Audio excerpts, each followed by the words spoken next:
رفتی دوبار باشگاه انقدر لایک چقدر خوب شده. چطوری خوب شده؟ وایسا ببینم چطوری خوب شده؟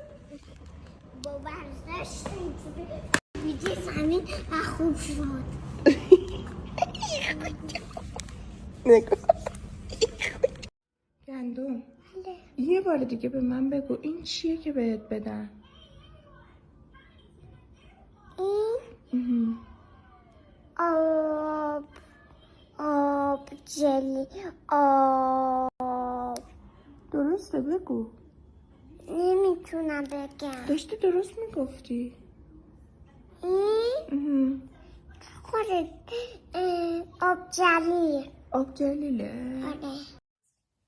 گفت نه غذا تو نخوردی هنوز. گفت خوردم میشه بیا تو من. گفت آره من کلیپ دارم در رو باز میکنم اینطوری. تا الان خانوم محترم باش.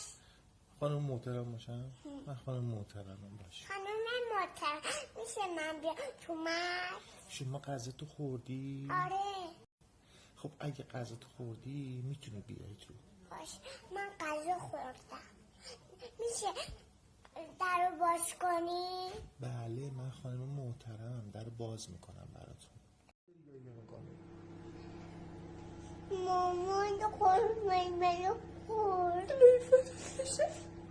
خب من آخه نمیدونستم مال توه بابا. اما خب یه خورمای دیگه بهت میدم. خورما هست بازم بیارم برات؟ نه آی خدا دلگیرم ازت، آی زندگی سیرم ازت. چقدر مربی بابا خوشگل بود. چی بود؟ مربی بابا خوشگل بود مردش خوشتیپ بود.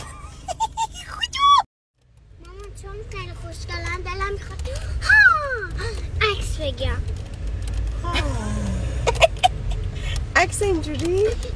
آره پروانه بله.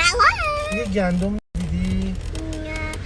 راستی گندم تو پاسش موند.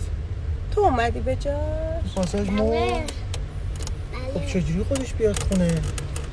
من اسنپ میگیرم نگاه چی رو میگیره؟ چی میگی؟ من براش اسنپ میگیرم. پروانه ها اینجوری حرف میزنن؟ بله تو پروانه فهمیدید؟ بله ما قرار بود قلب دنیا رو بلرزونیم. ما قرار بود که قلب دنیا رو بلرزونیم. پیش چشم روزگار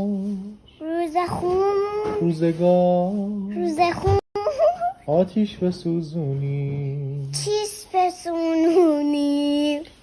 ما قرار بود مچ تقدیر رو بخوابونیم.